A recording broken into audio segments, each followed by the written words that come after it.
Hey everyone, today's Tuesday, November the 5th, 2024.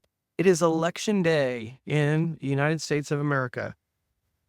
My name is Wes Fryer. This is a series I call Wisdom with Wes, and in this episode, I'd like to talk about election integrity and bespoke reality. Election integrity is super, super important. It is the honesty, trustworthiness, validity of our elections in the United States. We are a representative democracy, so we don't have time as citizens to be voting and researching every topic, so we elect representatives that do that for us. They try to be hopefully as informed as they can and make good decisions and choices.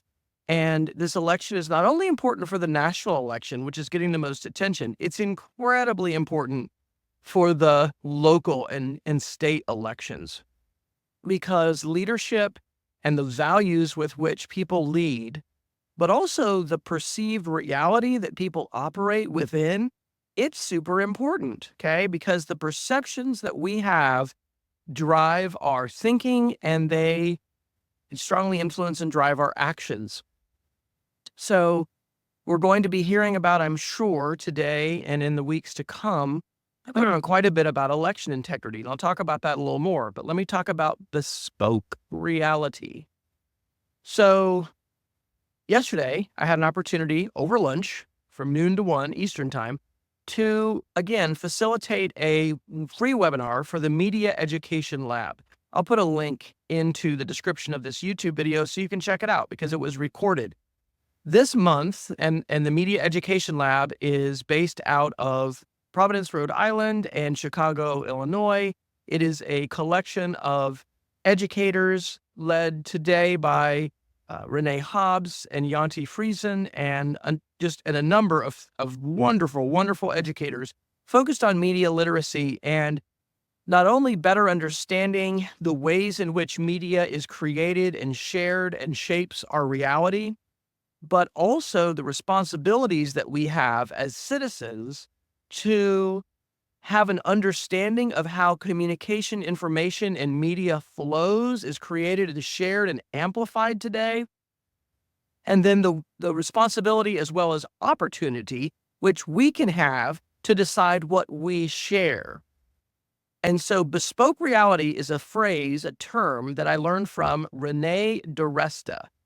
Renee is an academic researcher. For a number of years, she was with the Stanford Observatory. I think last month in October, she just took a new position, but she is the author of a wonderful book that I read for the first time this summer called Invisible Rulers. And so our theme yesterday in the Media Education Lab's Media Ed Club meeting was Invisible Rulers by Renée DiResta. Bespoke reality is something that happens when oftentimes a leader, an influencer, this could be a political leader, it could be simply a social media influencer, says something that doesn't have a basis in research or verified facts, and then people believe it. It's a bespoke reality. It's something someone says, they speak it into existence, and then sometimes those things get amplified and they get shared. Sometimes they go viral. And so they become part of a conversation that jumps from social media into mainstream media.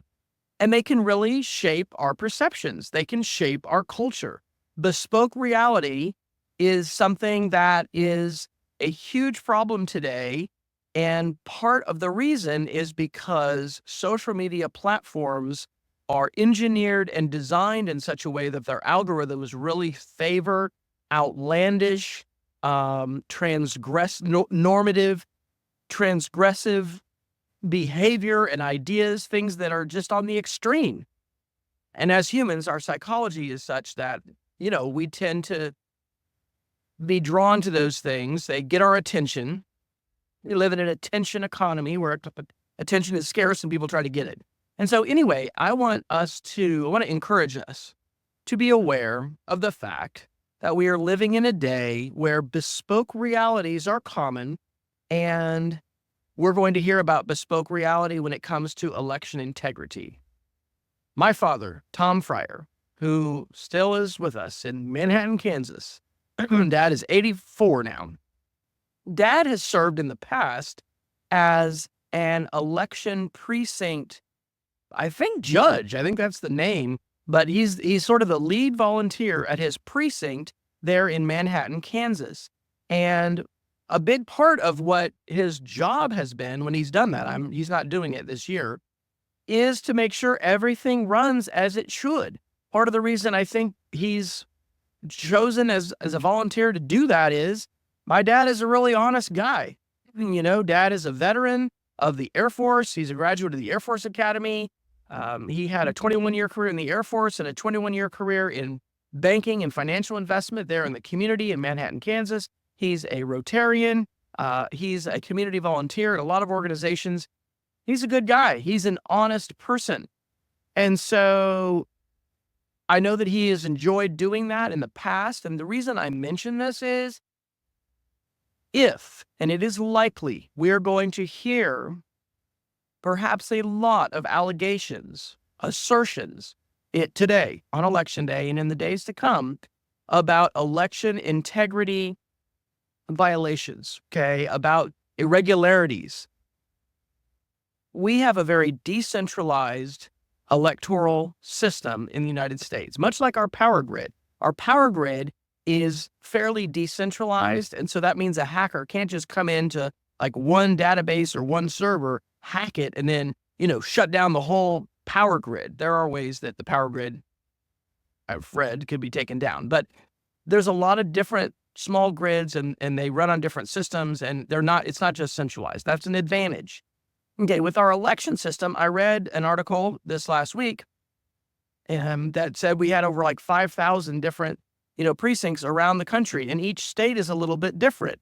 And so the ways in which elections are handled, which is a state level thing, right? The federal government doesn't handle voting in elections. It's run by the state. Those things rely upon a lot of volunteers, and they're different. So my caution to all of us is to be aware of bespoke reality.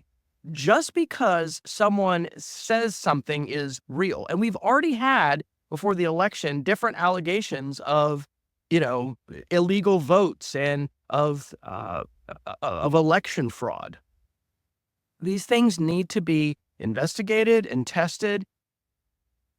But sadly, and so we need to be careful with what we share, and that would just be a caution. I love to share the SIFT web literacy framework with people, and this is not just my middle school students in media literacy. When we encounter information from a source we're not familiar with, or it can be a source that gets us emotional, it may upset us, okay? And I'll put my little sign that I used to have in my classroom. I had to take it down, unfortunately, but I love to teach with this. Stop, investigate the source, find trusted coverage, trace to the original. That's the SIFT framework. We need to stop and be careful before we share. And I think this will be my last thought. It is sad to me that we have a number of people today, and I don't know what the percentage is in society, who are really confused about what it means to be a patriot and support our country. I am a veteran of the United States Air Force. I'm an Eagle Scout.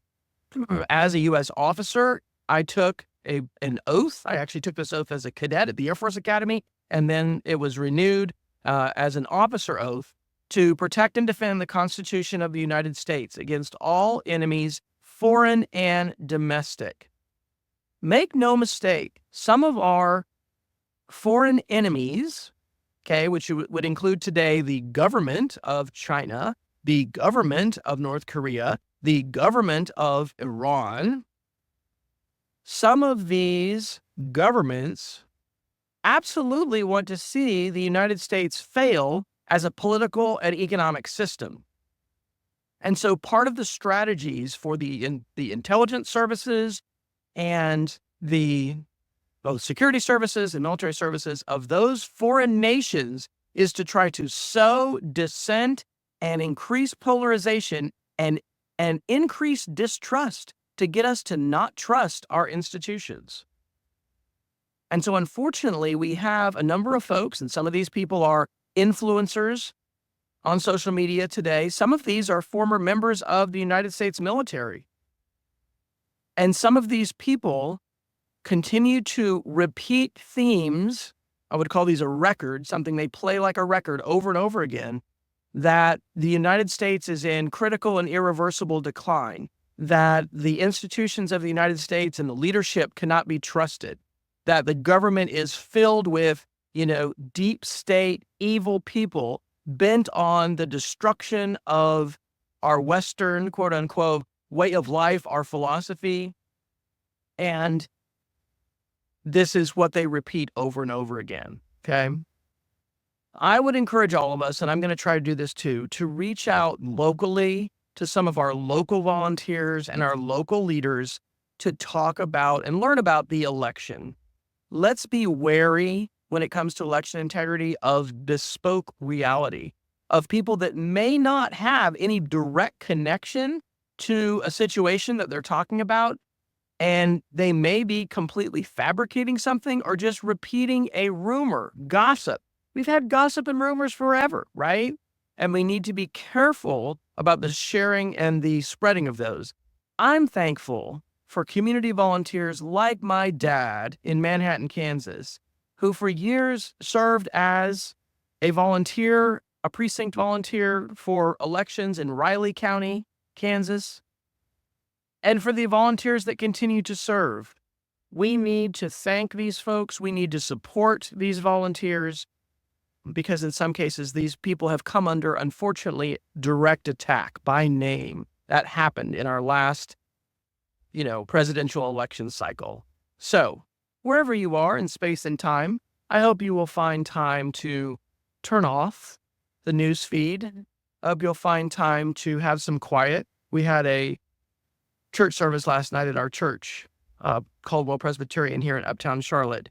And it was a prayer service and vigil for peace. I am praying for peace today. I am praying for peace in the weeks and months ahead. I am praying for the election volunteers. I'm thankful for them. And I'm going to find some ways, I'm not sure exactly how I'm going to do this, but I'm going to find some ways to thank them and to also try and amplify some of these local voices for people who are serving our community and most in the know about important issues like election integrity, because it is important. I'm so thankful to live in the United States. I'm so thankful there are many, many public servants that are working and continue to work for our common good. And we need to support those volunteers and thank them. If you haven't voted, go out and vote. We live in a country that can only be great when we continue to commit to work and make our nation a better place than it was yesterday. We have a lot of work to do, but thankfully we have a lot of great people who are here to do the work with us. Have a great day.